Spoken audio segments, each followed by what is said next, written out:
Moving on, కర్నూలులో high court ఏర్పాటు చేయాలని కోరుతూ కర్నూలు బార్ అసోసియేషన్ కార్యాలయం ఎదుట న్యాయవాదులు ఆందోళన చేపట్టారు.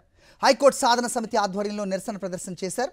కూటమి ప్రభుత్వం ఏర్పాటై ఏడాదిన్నరైనా ఇచ్చిన హామీని ఇప్పటివరకు నిలబెట్టుకోలేదని, కర్నూలులో హైకోర్టు బెంచ్ ఏర్పాటుకు చర్యలు తీసుకోలేదని మండిపడ్డారు.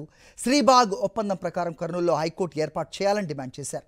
ఈ అసెంబ్లీ సమావేశాల్లోనే కర్నూలులో హైకోర్టు ఏర్పాటుకు నిర్ణయం తీసుకోవాలని కూడా వారు డిమాండ్ చేస్తున్నారు.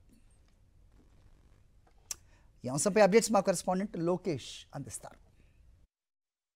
కర్నూలులో హైకోర్టు ఏర్పాటు చేయాలంటూ కర్నూలు హైకోర్టు సాధనా సమితి ఆధ్వర్యంలో బార్ అసోసియేషన్ వద్ద ఈ యొక్క నిరసన వ్యక్తం చేస్తున్న పరిస్థితి. ఏదైతే శ్రీబాగ్ ఒప్పందం ప్రకారంగా ఈ యొక్క హైకోర్టును ఏర్పాటు చేయాలని వీరు డిమాండ్ చేస్తున్న పరిస్థితి కనపడుతుంది. న్యాయవాదులు ఉన్నారు, వారితో మాట్లాడే ప్రయత్నం చేద్దాం. ఏంటంటారు మీ డిమాండ్? శ్రీబాగ్ ఒప్పందాన్ని అమలు చేయాలి. అయ్యా, రెండు రాష్ట్రాలు విడిపోయినప్పుడు అప్పుడు సీఎం చంద్రబాబు నాయుడు గారు ఏం చెప్పారంటే అధికార వికేంద్రీకరణ, అదేవిధంగా అభివృద్ధి వికేంద్రీకరణ అని చెప్పినారు. అందులో భాగంగానే కర్నూలుకు కూడా తగిన ప్రాతినిధ్యం ఇస్తామని చెప్పినారు. మాక్ అసెంబ్లీని కూడా నిర్వహించినారు.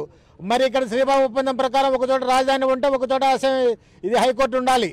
మరి అట్లాంటిది మరి కర్నూలులో గత ప్రభుత్వము జ్యుడిషియల్ క్యాపిటల్ కర్నూలును ప్రకటించింది. మరి తర్వాత ఎలక్షన్ల ముందు చంద్రబాబు నాయుడు గారు కర్నూలుకి హైకోర్టు బెంచ్ ఇస్తానని చెప్పినారు. నారా లోకేష్ గారు హైకోర్టు బెంచ్ ఇస్తానని చెప్పినారు. అదేవిధంగా పవన్ కళ్యాణ్ గారు హైకోర్టు బెంచ్ ఇస్తానని చెప్పినారు. ఇంతవరకు బెంచ్ ఊసే లేదు. బెంచ్ ఎక్కడ ఉందో, దాన్ని ఏ స్టేజ్లో ఉందో కూడా ఎవరికి తెలియదు. కాబట్టి కర్నూలుకి హైకోర్టును తక్షణమే ప్రకటించాలి. అసెంబ్లీ సమావేశాలు జరుగుతూ ఉన్నాయి. అసెంబ్లీ సమావేశాలు జరుగుతున్నా కూడా ఏ రాజకీయ పార్టీ కూడా నోరు మెదపట్లేదు. మేము కర్నూలు న్యాయవాదులుగా 1993 నుంచి పోరాటం చేస్తూనే ఉన్నాము. శ్రీబాగ్ ఒప్పందాన్ని అమలు చేయాలి. అందులో భాగంగానే మాకు కర్నూలులో హైకోర్టు ఏర్పాటు చేయాలని చెప్పేసి. మరి అభివృద్ధి వికేంద్రీకరణ, అధికార వికేంద్రీకరణ ఎక్కడ జరిగింది? ఇక్కడ ఉన్నటువంటి న్యాయ కళాశాలను తీసుకుపోయి అమరావతిలో పెట్టినారు. ఇంటర్నేషనల్ లా కాలేజీ ఇక్కడ ఉంటే నేషనల్ లా కాలేజీ, దాన్ని తీసుకుపోయి మళ్ళీ దాన్ని రద్దు చేసి అమరావతిలో పెట్టినారు. అంటే కర్నూలు ప్రజలకు న్యాయం చేస్తున్నట్లా, అన్యాయం చేస్తున్నట్లా? శ్రీబాగ్ ఉడంబడిక ప్రకారం తప్పనిసరిగా రాయలసీమ ప్రాంతమైనటువంటి కర్నూలులో హైకోర్టే ఏర్పాటు చేయాలి వాస్తవంగా అంటే. కానీ హైకోర్టు ఏర్పాటు చేయలేదు. 2019లో ఆనాటి ముఖ్యమంత్రి చంద్రబాబు నాయుడు గారు కూడా బెంచ్ ఇస్తాము అన్నాడు. కాబట్టి ఆయన ఏం ఇయ్యలేదు. తర్వాత 2024లో కూటమి ప్రభుత్వం అధికారం లేకొచ్చింది. తన ఎన్నికల మేనిఫెస్టోలో కూడా చెప్పాడు, రాయలసీమ కర్నూలుకు న్యాయం చేస్తామని గౌరవ ముఖ్యమంత్రి వర్యులు చంద్రబాబు నాయుడు చెప్పాడు. ఈరోజు కూటమి ప్రభుత్వం వచ్చి 2 సంవత్సరాలు అయినా కానీ దాన్ని ఊసే ఎత్తడం లేదు. కాబట్టి ప్రాంతీయ అసమానతలు పోవాలంటే ఏదైతే శ్రీబాగ్ ఉడంబడిక ఉందో దాని ప్రకారం రాయలసీమలో హైకోర్టే పెట్టి తీరాలి. కానీ రాజకీయ కారణాల వల్ల పెట్టలేదు. ఏది ఏమైనప్పటికీ ఈ ప్రాంతంకి అన్యాయం జరిగింది. ఒకవేళ బెంచి గించి ఇవ్వకుంటే మాత్రం రాయలసీమ రాష్ట్రం తప్పక విడిపోతుంది కాలక్రమంలో. ఇది నివారించాల్సినటువంటి బాధ్యత పెద్దలు గౌరవనీయులు చంద్రబాబు నాయుడు సార్ గారి పైన ఉన్నది. కూటమి ప్రభుత్వము ఎన్నికలకు ముందు హైకోర్టు బెంచ్ ఇస్తామని చెప్పినారు.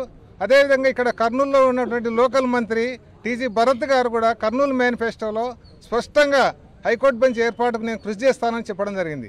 మరి ఈరోజు దాదాపు కూటమి ప్రభుత్వం ఏర్పడి సంవత్సరంన్నర కాలమైనా కూడా కనీసం ఆ బెంచ్ ఏర్పాటు చేయడానికి ఎటువంటి చర్యలు తీసుకోకపోగా ఈరోజు హైకోర్టు సాధనకు మేము న్యాయవాదులమైన కర్నూలు న్యాయవాదులైనటువంటి మేము ఉద్యమాలు చేస్తుంటే మా ఉద్యమాలను కించపరిచే విధంగా మాట్లాడడం ఇంతవరకు సబబని మేము అడుగుతా ఉన్నాం.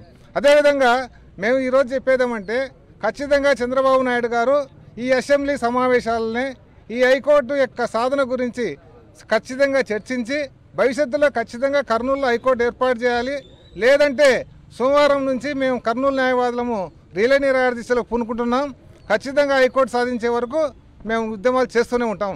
ఇది మనం చూస్తున్నట్లయితే ఏదైతే ఈ యొక్క హైకోర్టు గురించి హామీ ఇచ్చారో పూర్తి స్థాయిలో అమలు చేయాలి. అసెంబ్లీ సమావేశాల్లో పూర్తి స్థాయిలో చర్చించి ఒక నిర్ణయాన్ని తీసుకురావాలి. లేని పక్షాన పెద్ద ఎత్తున ఆందోళన చేయడానికి తమ న్యాయవాదులంతా సిద్ధంగా ఉన్నామంటూ హెచ్చరిస్తున్న పరిస్థితి. కెమెరామెన్ శేఖర్తో లోకేష్, సాక్షి టీవీ, కర్నూలు.